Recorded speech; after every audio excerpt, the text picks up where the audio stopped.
Bueno, este 29 de octubre hemos convocado como movimiento social, específicamente se ha puesto a la cabeza el movimiento sindical para conmemorar precisamente el Día de la y el Sindicalista Salvadoreño, fecha, digamos que se retoma es el 31 de octubre, luego de la colocación de una bomba en Fenastras, que deja como saldo pues víctimas del movimiento sindical, específicamente la compañera Febe Elizabeth Velázquez, que fue una dirigente importante para el movimiento y que representa no solo la lucha del movimiento sindical, sino la voz de un pueblo que en aquel momento estaba sometido al tema de la guerra. Y nosotras y nosotros retomamos esa fecha histórica no solo para recordar a Febe y a toda la gente que cayó en ese atentado, sino también para denunciar todos los retrocesos que estamos viviendo actualmente en nuestro país. Queremos ocupar esta fecha para poder levantar la voz por una serie de violaciones a los derechos laborales específicamente, pero no solo eso, sino todos los retrocesos en materia democrática y social que estamos viviendo, sobre todo en un contexto en donde el presidente de la República, pese a que hay artículos de la Constitución que señalan no a la reelección ni un día más, él se inscribió violentando la Carta Magna de nuestro país y pasando por encima de todas las leyes. Queremos señalar y ocupar también esta fecha porque nos parece indignante que frente al alto costo de la vida, frente a los despidos masivos del sector público, frente al encarecimiento de varios insumos, el presidente quiera montar un pan y circo del mismo universo cuando el pueblo lo que necesita es comida.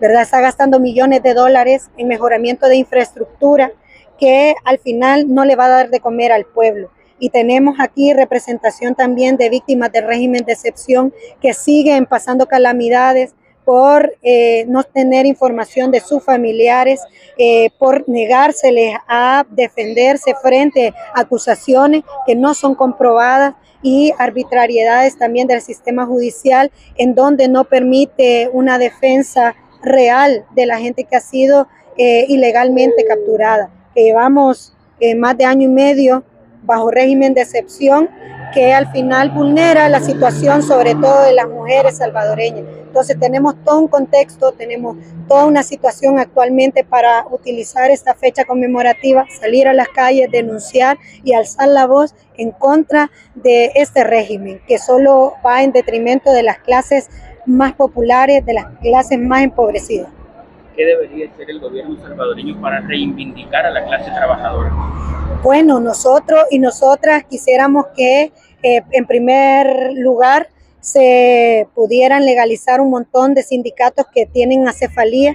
Una compañera sindicalista reporta más de 200 sindicatos que no son aprobados, que los tienen ilegalidad por un lado. Por otro lado, tenemos denuncias de despidos injustificados en el sector gubernamental. Además de eso, se ha capturado a mucha gente sindicalista que ha denunciado una serie de faltas por parte de la administración pública al no pagar, por un lado salarios, pero por otro lado otras prestaciones que son de ley. Nosotros y nosotras exigimos al gobierno de El Salvador que haga cumplir precisamente todos aquellos derechos laborales que han sido conquistados con la sangre y el sudor de las y los trabajadores. Es lo menos que pudiera hacer. Sabemos que este gobierno no está trabajando para la clase trabajadora, está trabajando para un pequeño grupo que se está enriqueciendo de las arcas del Estado y estamos haciendo esa denuncia. Ustedes pueden ver que el movimiento de régimen de excepción es mayoritariamente de mujeres que son familiares de víctimas precisamente que han sido capturadas arbitrariamente. Y parte de los impactos negativos del régimen de excepción hacia las mujeres, por un lado está el sobrecargo emocional, psicológico que conlleva estar tratando de investigar a dónde están sus familiares, porque además no hay reportes oficiales que den a las y los familiares de las víctimas la ubicación exacta de esta gente que ha sido privada de libertad. Eso por un lado. Por otro lado, el sobrecargo que requiere el tema económico, ¿verdad? Sabemos que muchos hombres han sido capturados y que por lo tanto, siendo privados de libertad, han dejado estas familias de recibir esos ingresos para sostener. Y entonces, ¿a quién le recae la responsabilidad? Son a las mujeres que hoy por hoy tienen que estar rebuscándose para dar el alimento de aquellos hijos, hijas o toda la familia que al final subsistía del salario de esta gente que ha sido privada de libertad. Sobre esto también tenemos todo un peso de conseguir, o sea, aparte que se les priva de ese ingreso económico de la persona que ha sido capturada, las mujeres tienen que resolver conformar paquetes alimenticios y de ropa que tienen que ser entregados para sostener a la gente que está privada de libertad. Es decir, los impactos son demasiados.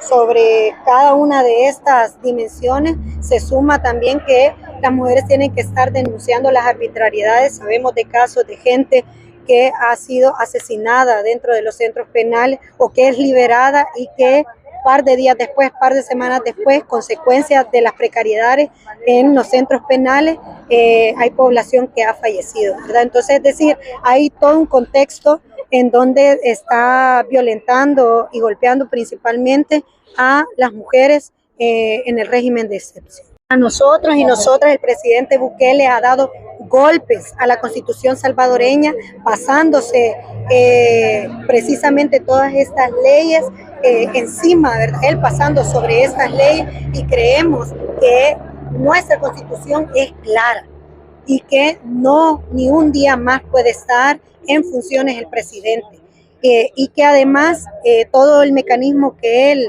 fraguó para poder validar su reelección es totalmente ilegal. Primero porque además se sustenta en una resolución de la Sala de lo Constitucional, en donde también esta Sala de lo Constitucional fue impuesta a partir de un golpe judicial, ¿verdad? Es decir, el primer día que toma posesión la Asamblea Legislativa de manera arbitraria e ilegal, destituye a la Sala de lo Constitucional anterior, impone su sala sin los procesos debidos, por un lado, y por otro lado, esta sala da una resolución frente a un caso que no tenía nada que ver la resolución judicial con el tema de la reelección. Ellos tenían que resolver si la persona que había presentado la demanda tenía razón o no para dejar inscribir a una candidata que dijo que el presidente podía reelegirse. Es decir, no era sobre el hecho de la reelección en sí, sino era sobre lo que la candidata diputada, creo que era, o alcaldesa,